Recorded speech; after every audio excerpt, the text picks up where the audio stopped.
أنفسنا ومن سيئات أعمالنا من يهده الله فلا مضل له ومن يضلل فلا هادي له وأشهد أن لا إله إلا الله وحده لا شريك له وأشهد أن محمدا عبده ورسوله يا أيها الذين آمنوا اتقوا الله حق تقاته ولا تموتن إلا وأنتم مسلمون يا أيها الناس اتقوا ربكم الذي خلقكم من نفس واحدة وخلق منها زوجها وبث منهما رجالا كثيرا ونساء واتقوا الله الذي تساءلون به والأرحام إن الله كان عليكم رقيبا يا أيها الذين آمنوا اتقوا الله وقولوا قولا سديدا يصلح لكم أعمالكم ويغفر لكم ذنوبكم ومن يطع الله ورسوله فقد فاز فوزا عظيما أما بعد فإن خير الحديث كتاب الله وخير الهدي هدي محمد صلى الله عليه وسلم وشر الأمور محدثاتها وكل محدثة بدعة وكل بدعة ضلالة وكل ضلالة في النار أعوذ بالله من الشيطان الرجيم بسم الله الرحمن الرحيم يوم نقول لجهنم هل امتلأت وتقول هل من مزيد وأزلفت الجنة للمتقين غير بعيد هذا ما توعدون لكل أواب حفيظ من خشي الرحمن بالغيب وجاء بقلب منيب ادخلوها بسلام ذلك يوم الخلود. وقال الله تبارك وتعالى ولقد بعثنا في كل أمة رسولا أن اعبدوا الله واجتنبوا الطاغوت. محترم حاضرین جمعہ، سامعین کرام، اللہ رب العالمین نے یہ کائنات بنائی اور اس کائنات میں ہم انسانوں کو پیدا کیا تاکہ ہم اس کی عبادت کریں، اور اللہ رب العالمین نے فرمایا وَمَا خَلَقْتُ الْجِنَّ وَالْإِنسَ إِلَّا لِيَعْبُدُونِ، کہ ہم نے جناتوں اور انسانوں کو اس لیے پیدا کیا تاکہ وہ ہماری عبادت کریں۔ جب اللہ رب العالمین نے انسان کو پیدا کیا تو انسان نے اللہ کی عبادت کرنا شروع کیا، لیکن وقت گزرنے کے ساتھ ساتھ انسان نے اللہ کے ساتھ دوسرے لوگوں، دوسرے معبودوں کو کی بھی عبادت کرنے شروع کر دی، جس کی وجہ سے اللہ رب العالمین وقفاً انبیاء کرام کو بھیجتا رہا، اور اس کائنات کے اندر جتنے بھی انبیاء آئے سب کے اس دنیا میں آنے کا مقصد ایک ہی تھا کہ وہ لوگوں کو اللہ رب العالمین کی عبادت کی طرف لے کر کے آئیں۔ اللہ رب العالمین نے فرمایا وَلَقَدْ بَعَثْنَا فِي كُلِّ أُمَّةٍ رَسُولًا أَنِ اعْبُدُوا اللَّهَ وَاجْتَنِبُوا الطَّاغُوتَ، ہم نے ہر قوم میں ایک نبی کو بھیجا تاکہ لوگ ہماری عبادت کریں اور طاغوت سے بچیں، یعنی غیر اللہ کی عبادت کرنے سے پرہیز کریں، اور یہی دعوت لے کر کے اللہ کے نبی صلی اللہ علیہ وسلم بھی دنیا میں تشریف لائے۔ آپ صلی اللہ علیہ وسلم نے وادی بطحا پر کھڑے ہو کر کے اعلان کیا کہ اے مکہ کے لوگوں، میں اس پہاڑی پر کھڑا ہوں، میں اونچائی پر کھڑا ہوں، تم لوگ نیچے کھڑے ہو، اگر میں تم سے یہ کہوں کہ اس پہاڑی کے پیچھے ایک فوج ہے جو تم پر حملہ کرنے والی ہے تو کیا تم میری بات پر یقین کرو گے؟ تمام مکہ کے لوگوں نے کہا بلا شبہ ہم آپ کی بات پر یقین کریں گے، کیونکہ ہم نے آپ کو صادق پایا ہے، سچ بولنے والا پایا ہے، امانت دار پایا ہے، آپ جو بھی بات کریں گے سچ کریں گے، حق کہیں گے۔ آپ نے بات کی گواہی دے دو کہ اس کائنات کا معبود ایک ہی معبود ہے، تم سب کے سب کامیاب ہو جاؤ گے۔ یعنی اللہ کے نبی صلی اللہ علیہ وسلم نے ایک معبود کی دعوت دی، لوگوں کو ایک اللہ کی طرف بلایا، اور لوگوں نے اس بات کا اعلان کیا کہ لوگوں تمہارے نفع و نقصان کا مالک ایک اللہ ہے، اگر تمہیں کسی کی طرف لو لگانی ہے تو اللہ سے لو لگانی ہے، اگر تمہیں کسی سے دعا کرنی ہے تو اللہ سے دعا کرنی ہے، اپنی مصیبت میں کسی کو پکارنا ہے تو اللہ کو پکارنا ہے، اولاد مانگنا ہے تو اللہ سے مانگنا ہے، رزق کا سوال کرنا ہے تو اللہ سے سوال کرنا ہے۔ اور جن لوگوں نے اس بات کا اقرار کیا اس پر جم گئے، اللہ رب العالمین نے ان کے لیے اجر عظیم کا وعدہ کر رکھا ہے۔ حضرت معاذ بن جبل رضی اللہ تعالی عنہ ایک مرتبہ اللہ کے نبی کے ساتھ سواری پر سوار تھے، اور اللہ کے نبی ان سے ارشاد فرماتے ہیں، اے معاذ کیا تمہیں معلوم ہے کہ بندوں پر اللہ کا کیا حق ہے؟ حضرت معاذ فرماتے ہیں، یا رسول اللہ، اللہ اس کا رسول بہتر جانتے ہیں۔ آپ نے فرمایا بندوں پر اللہ کا حق یہ ہے کہ وہ جب اس کی عبادت کریں اس کے ساتھ کسی کو شریک نہ کرے، کسی اور کی عبادت نہ کرے، کسی اور کے لیے سجدہ نہ کرے، کسی اور کے سامنے سر کو نہ جھکائے۔ پھر فرمایا، اے معاذ کیا تم جانتے ہو اللہ کا بندوں پر کیا حق ہے؟ فرمایا نہیں میں نہیں جانتا، اللہ اس کے رسول بہتر جانتے ہیں۔ فرمایا کہ اللہ پر حق یہ ہے کہ اپنے بندوں کو عذاب نہ دے۔ جب کوئی انسان ایک اللہ کی عبادت کرتا ہے، اسی پر ڈٹ جاتا ہے، ساری زندگی توحید پر قائم رہتا ہے، اس کا فائدہ کیا ملتا ہے کہ اللہ رب العالمین اس کو عذاب نہیں دے گا، اس کو سزا نہیں دے گا، اور کل قیامت کے دن ہمیں امام الانبیاء کی شفاعت بھی نصیب ہوگی۔ ابو ہریرہ رضی اللہ تعالی ارشاد فرماتے ہیں، یا رسول اللہ وہ کون سا خوش نصیب انسان ہوگا جسے قیامت کے روز آپ کی شفاعت نصیب ہوگی؟ فرمایا وہ انسان جس نے دنیا میں کبھی اللہ کے ساتھ کسی کو شریک نہیں کیا، اللہ کی عبادت کرتا رہا اور کسی غیر اللہ کی عبادت نہیں کی۔ اسی طریقے سے اللہ کے نبی نے فرمایا کہ مجھے اللہ رب العالمین نے دو چیزوں کا اختیار دیا۔ پہلی چیز یہ تھی کہ اگر آپ چاہیں تو میں آپ کی آدھی امت کو جنت میں داخل کر دوں گا۔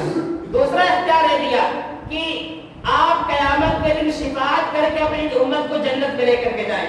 اللہ کے نبی نے دوسرا آپشن چوز کر لیا کہ میں شفاعت کر کے قیامت کے دن اپنی امت کو جنت میں لے کر کے جاؤں گا، اور وہ شفاعت کس کے لیے ہوگی؟ وہ انسان جس نے دنیا میں سر جھکایا تو ایک اللہ کے سامنے سر جھکایا، کبھی کسی غیر اللہ کے در پر، کبھی کسی اولیاء کے مزار پر جا کر کے سر کو نہیں جھکایا، ہمیشہ ایک اللہ کے سامنے سر کو جھکایا، اسی کے لیے اللہ کے نبی کی شفاعت ہوگی۔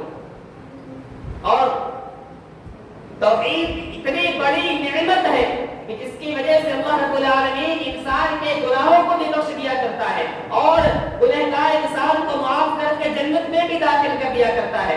اللہ کے نبی صلی اللہ علیہ وسلم نے ارشاد فرمایا، صحیح بخاری مسلم کی حدیث ہے کہ تم سے پچھلی امتوں میں ایک انسان گزرا جس نے اپنی زندگی میں بے شمار گناہ کیے، نیکی نہیں کی، مرنے کے وقت اسے خوف لاحق ہوا کہ میں مر جاؤں گا، اللہ کے سامنے مجھے پیش کیا جائے گا، اللہ رب العالمین مجھے سزا دے گا، میں نے دنیا میں اس کی عبادت نہیں کی ہے۔ اس نے اپنی اولاد کو وصیت کیا کہ میرے مرنے کے بعد میرے جسم کو جلا دینا، جب وہ کوئلہ بن جائے اس کو بالکل باریک پیس کر کے ہوا میں اڑا دینا، یہاں تک کہ کوئی ذرہ بھی باقی نہ بچنے پائے۔ چنانچہ وہ مر گیا، اس کی اولاد نے اس کو جلا کر کے اس کے ٹکڑے، اس کے ذرات کو ہوا میں اڑا دیا۔ اللہ رب العالمین نے زمین کو حکم دیا، زمین نے اس کے تمام کے تمام ذرات کو اکٹھا کر دیا، اور اکٹھا کر کے وہ انسان کھڑا ہو گیا، زندہ ہو گیا۔ اللہ رب العالمین نے اس کو زندہ کر دیا اور پھر اپنے سامنے پیش کیا، سوال کیا، میرے بندے آخر تمہیں کس چیز نے اس بات پر ابھارا کہ تم نے اپنے آپ کو جلوا دیا؟ اس انسان نے کہا، اللہ مجھے خوف تھا، مجھے ڈر تھا کہ میں جب تیرے سامنے پیش کیا جاؤں گا تو تم مجھے سزا دے گا، میں تیرے خوف سے اپنے اولاد کو میں نے وصیت کیا کہ وہ میری لاش کو جلا دیں۔ اللہ رب العالمین نے اس انسان کی توحید کی وجہ سے، ایک اللہ پر ایمان ہونے کی وجہ سے، اور اس نے زندگی میں کبھی کسی غیر اللہ کی عبادت نہیں کی تھی، توحید پر قائم ہونے کی وجہ سے اللہ رب العالمین نے اس کے گناہوں کو معاف کر کے جنت میں داخل کر دیا۔ ایسے ایک اور مثال اللہ کے نبی نے بیان فرمائی کہ قیامت کے روز ایک انسان کو پیش کیا جائے گا، اس کے سامنے فرشتے اس کے گناہوں کے 99 رجسٹر کھول کر کے رکھ دیں گے. اللہ رب العالمین اس سے سوال کرے گا اے میرے بندے بتا اپنے گناہ والے رجسٹروں کو تو دیکھ کیا کہ کوئی تیری ایک نیکی ایسی بھی جسے فرشتوں نے درج نہ کیا ہو, یا کوئی گناہ جو تو نے نہ کیا ہو فرشتوں نے درج کر لیا ہو. وہ آدمی کہے گا نہیں نہیں اے اللہ, فرشتوں نے وہی باتیں درج کی جو میں نے کیا ہے, اور اس کے گناہ اتنے زیادہ ہو جائیں گے کہ وہ جہنم میں جانے والا ہی ہوگا. لیکن اللہ فرمائے گا آج کے دن میں کسی پر ظلم نہیں کروں گا, اور اس کو فرمائے گا ذرا ٹھہرو, اور اللہ رب العالمین ایک کاغذ کا ٹکڑا منگوائے گا اور کاغذ کے ٹکڑے کو ترازو کے ایک پلڑے میں رکھ دے گا, دوسرے پلڑے میں اس انسان کے گناہوں سے بھرے ہوئے 99 رجسٹر رکھ دیے جائیں گے, اور ایک چھوٹا سا کاغذ کا ٹکڑا بھاری پڑ جائے گا. اس کاغذ کے ٹکڑے میں کیا ہوگا؟ اس کاغذ کے ٹکڑے میں کلمہ شہادت لکھا ہوا ہوگا, کلمہ توحید لکھا ہوا ہوگا. اس انسان نے دنیا میں گناہ تو کیا لیکن اللہ کے ساتھ کبھی کسی کو شریک نہیں کیا, جس کی وجہ سے اس کو فائدہ کیا ملے گا؟ اللہ رب العالمین اس سے بخش دے گا.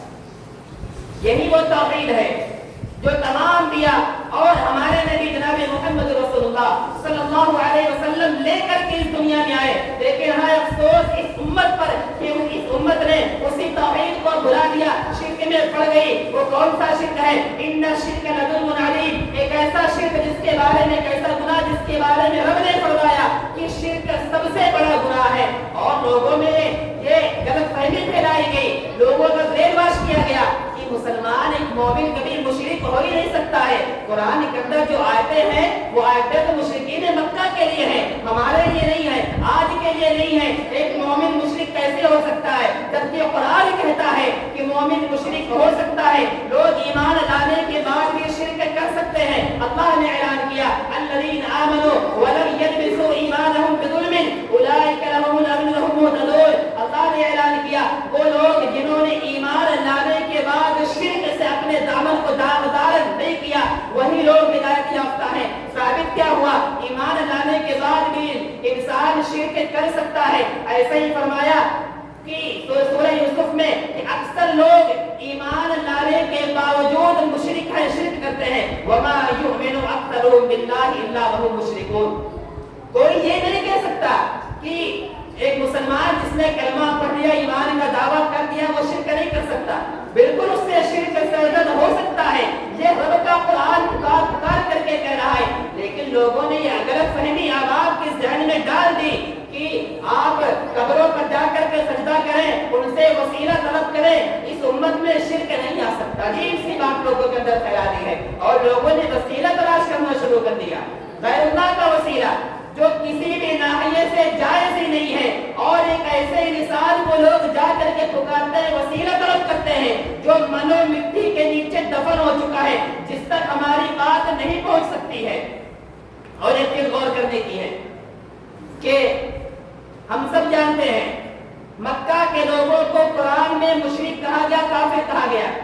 لیکن اللہ رب العالمین نے ساتھ ہی اس بات کا بھی قرآن میں اعلان کیا کہ اے نبی اگر آپ مکہ والوں سے پوچھیں گے کہ اللہ کون ہے, زمین و آسمان کو پیدا کرنے والا کون ہے, عرش کا مالک کون ہے, اس پوری کائنات کے اندر تصرف کرنے والا, نظام چلانے والا, ہر چیز کو اچھے ڈھنگ سے پیش کرنے والا کون ہے, تمام مشرک کہیں گے وہ اللہ ہے. سیقولون للہ, تمام کے تمام مشرک کہیں گے وہ اللہ ہے. سوال یہ پیدا ہوتا ہے کہ قرآن خود کہہ رہا ہے کہ مشرکین مکہ بھی اللہ کو مانتے تھے, اللہ کو خالق مانتے تھے, اللہ کو رازق مانتے تھے, اللہ کو کائنات کا نظام چلانے والا مانتے تھے. قرآن کہہ رہا ہے. پھر سوال یہ پیدا ہوتا ہے کہ آخر ان کو مشرک کیوں کہا گیا؟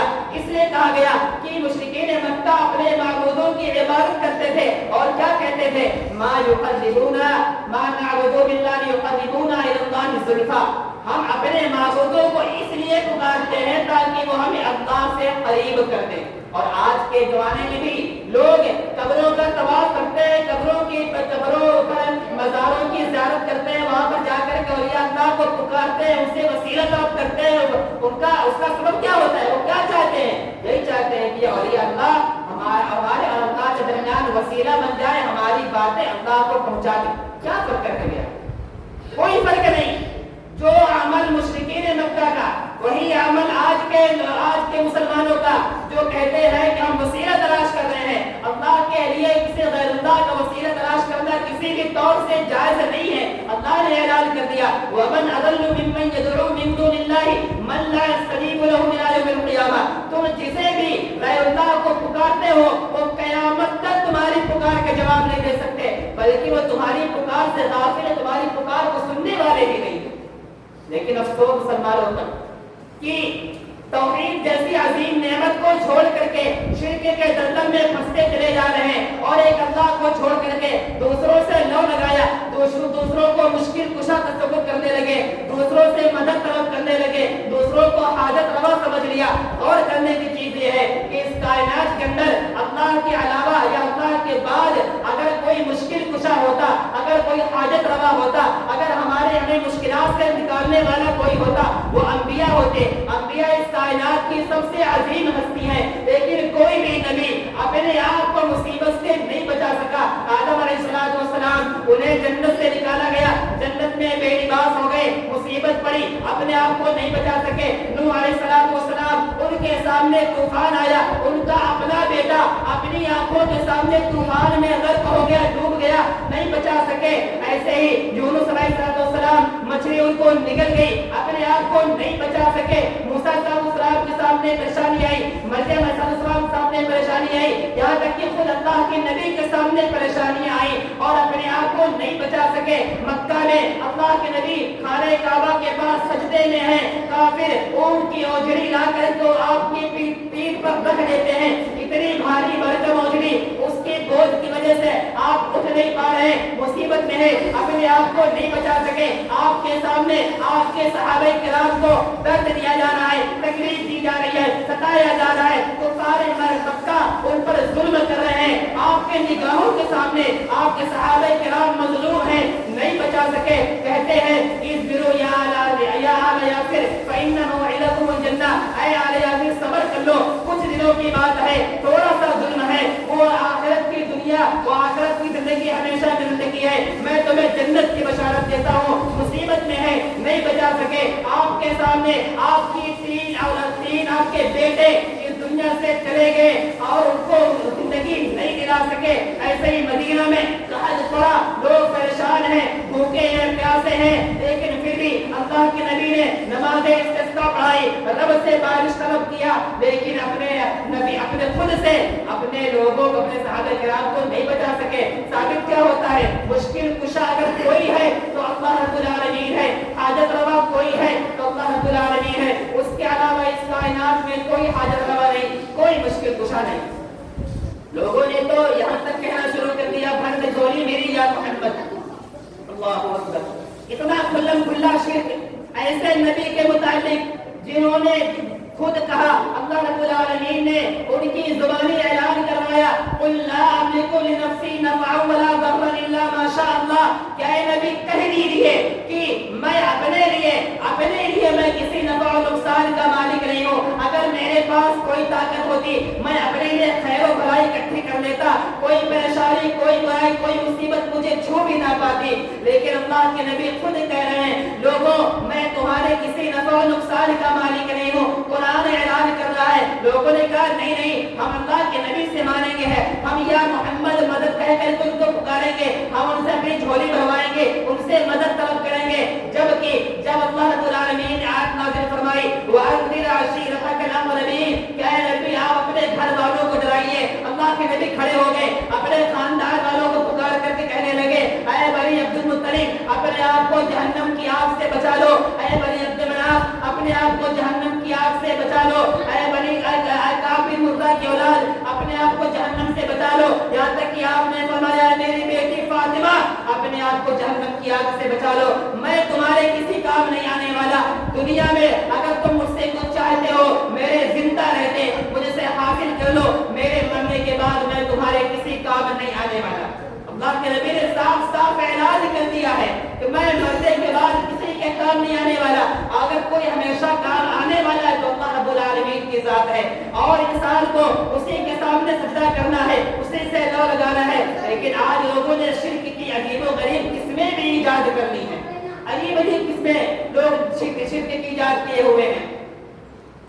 مزاروں پر جانا تو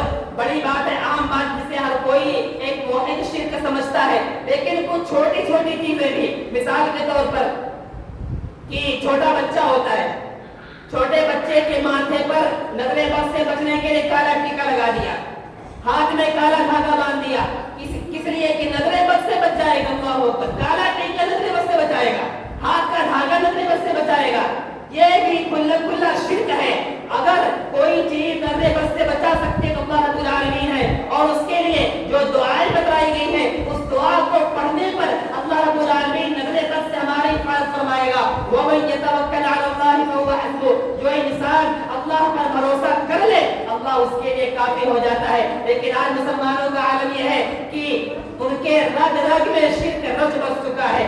تھوڑی سی مصیبت آئی، تھوڑی سی بیماری آئی، سر درد ہوا، پریشانی ہے، بخار نہیں چھوڑ رہا ہے، بیماری صحیح نہیں ہو رہی ہے، اولاد نہیں مل رہی ہے، پہنچ گئے کسی کے آستانے پر، پہنچ گئے کسی کے مزار پر، شادی کو 2 سال ہو گئے، عورتیں آپس میں چرچا کرنے لگی، کیا بات ہے اولاد نہیں ہو رہی ہے، فلاں کے آستانے پر چلی جاؤ، اپنے میاں کو راضی کر لو، فلاں کے دربار چلے جاؤ، وہاں جو جاتا ہے وہاں جانے کے بعد خالی ہاتھ واپس نہیں آتا ہے۔ کئی ساری مثالیں موجود ہیں، لوگوں کے درمیان شرک اتنا زیادہ پھل پھول گیا ہے کہ اس کو وہ ختم ہونے کا نام نہیں لے رہا ہے، جبکہ اللہ رب العالمین نے صاف طور سے اعلان کر رکھا ہے ان اللہ لا یغفر ان یشرک به ویغفر ما دون ذلک لمن یشاء۔ اللہ رب العالمین شرک کو کبھی معاف نہیں کر سکتا ہے، شرک کے علاوہ جسے چاہے گا معاف کر دے گا، جو گناہ نہ چاہے گا معاف کر دے گا، اور کوئی یہ نہ سمجھے کہ وہ شرک نہیں کرتا ہے، گناہ میں پڑا ہوا ہے اللہ معاف کر دے گا، ہرگز نہیں۔ ہم اللہ کو ناراض کرنے والے اعمال کرتے چلے جائیں اور ہم سوچیں کہ اللہ ہمیں معاف کر دے گا، ہم کیسے امید رکھ سکتے ہیں؟ اگر ہم شرک نہیں کرتے ہیں اللہ ہمیں جہنم سے نکالے گا، لیکن اگر دوسرے گناہ کر رہے ہیں تو جہنم میں سزا بھگتنے کے بعد ہمیں اللہ تعالیٰ جہنم سے نکال کے جنت میں ڈالے گا۔ اگر اللہ چاہے گا معاف کر دے گا، لیکن اگر ہم اللہ کو ناراض کرنے والے اعمال کرتے چلے جائیں اللہ ہم سے راضی کیسے ہو سکتا ہے؟ ایسے ہی بہت سارے لوگ دنیا میں موجود ہیں، روزے رکھ رہے ہیں، نمازیں پڑھ رہے ہیں، حج کیا ہوا ہے، اپنے نام کے آگے حاجی جی بھی لکھ رہے ہیں، کئی سارے نیک اعمال کر رہے ہیں، تہجد پڑھ رہے ہیں، لیکن وہ قیامت کے دن اللہ رب العالمین کے بارگاہ میں پیش کیے جائیں گے، اور دنیا میں بے شمار نیکیاں انہوں نے اکٹھی کی ہوئی ہیں، بے شمار نوافل نمازیں پڑھی ہوئی ہیں، ڈھیر سارے نیک اعمال ان کے کھاتے میں موجود ہے، اللہ کے سامنے پیش ہوں گے، ان کے کھاتے میں کوئی نیک عمل ہی نہیں ہے۔ وجہ کیا ہے؟ دنیا میں کبھی انہوں نے کسی کو داتا مان لیا ہوگا، کسی کو دستگیر مان لیا ہوگا، دنیا میں کبھی غیر اللہ کے آستانے پر چلے گئے ہوں گے، یا اللہ کو چھوڑ کر کے کسی غیر اللہ سے امید لگائی ہوگی، اللہ کو چھوڑ کر کے کسی غیر اللہ سے کبھی خوف کھایا ہوگا، یا اللہ کو چھوڑ کر کے کبھی کسی کے لیے تعظیم میں جھک گئے ہوں گے، سجدہ کر لیا ہوگا، کسی سے دعا کی ہوگی، کسی سے فریاد کی ہوگی، چاہے زندگی میں ایک مرتبہ ہی صحیح، اگر توبہ نہیں کیا۔ اللہ کے نبی کے بارے میں اللہ رب العالمین نے فرمایا لئن اشرکت لیحبطن عملک، اے نبی اگر آپ شرک کر لیں گے آپ کے تمام نیک اعمال ہم برباد کر دیں گے۔ جب نبی کے بارے میں فرما دیا، ایک عام انسان شرک کرنے کے بعد اپنے نیک اعمال کو محفوظ کیسے رکھ سکتا ہے؟ نہیں رہے گا۔ اگر کوئی انسان دنیا میں رہتے ہوئے نیک اعمال نہیں کر رہا ہے، ایک وقت کی نماز پڑھ رہا ہے، نماز پڑھنے کے بعد چلا گیا کہیں پر کسی کے دربار پر شرک بھی کر رہا ہے، اس کی نماز کسی لائق نہیں ہے، اس کا روزہ غیر مقبول ہے، اللہ رب العالمین کبھی قبول نہیں کرے گا۔ اس لیے توحید سب سے بڑی نعمت ہے اور شرک بدترین لعنت ہے۔ اس لیے کہ جب اللہ رب العالمین نے ہمیں واضح طور پر یہ چیز بتلا دی کہ تمہارا معبود ایک ہی معبود ہے، اور اس دنیا میں آنے سے پہلے اللہ رب العالمین ہم سے عہد لے چکا ہے، الست بربکم قالوا بلا شہدنا، اللہ رب العالمین نے ہم سے عہد لیا تھا کہ تم دنیا میں جاؤ تو تم مجھے بھول تو نہیں جاؤ گے، بتاؤ تمہارا رب کون ہے؟ لوگوں نے کہا اللہ تو ہی میرا رب ہے، لیکن لوگ دنیا میں آ کر کے بھول گئے۔ اسی عہد نامے کو یاد دلانے کے لیے اللہ تعالیٰ نے انبیاء کو بھیجا اور مسلسل انبیاء کو بھیجتا رہا، انبیاء نے آ کر کے ہمیں یاد دلایا۔ ہمارے لیے حجت نہیں ہے کہ ہم یہ کہہ دیں کہ ہمیں نہیں معلوم تھا۔ قرآن واضح طور پر اعلان کر رہا ہے، اللہ کے نبی کی حدیث واضح طور پر اعلان کر رہی ہے کہ اپنی زندگی کے ہر معاملے میں، ہر پہلو میں، اپنی زندگی کے ہر موڑ پر کبھی بھی کوئی بھی پریشانی ہو، لو ہمیشہ اللہ سے لگانی ہے، کسی غیر اللہ سے لو نہیں لگانی ہے، کسی سے غیر اللہ پر بھروسہ نہیں کرنا ہے۔ اللہ نے اعلان کر دیا علیہ اللہ بکاف عبدا، کہ اللہ اپنے بندوں کے لیے کافی نہیں ہے، یقیناً اللہ اپنے بندوں کے لیے کافی ہے، لیکن شرط یہ ہے کہ بندے اللہ رب العالمین کی طرف رجوع کریں اور اپنی ہر مصیبت میں، ہر پریشانی میں اللہ رب العالمین کو پکاریں۔ اللہ رب العالمین سے دعا ہے کہ ہمیں جب تک اس دنیا میں زندہ رکھے، توحید پر قائم و دائم رکھے اور شرک جیسی بدترین لعنت سے ہماری حفاظت فرمائے۔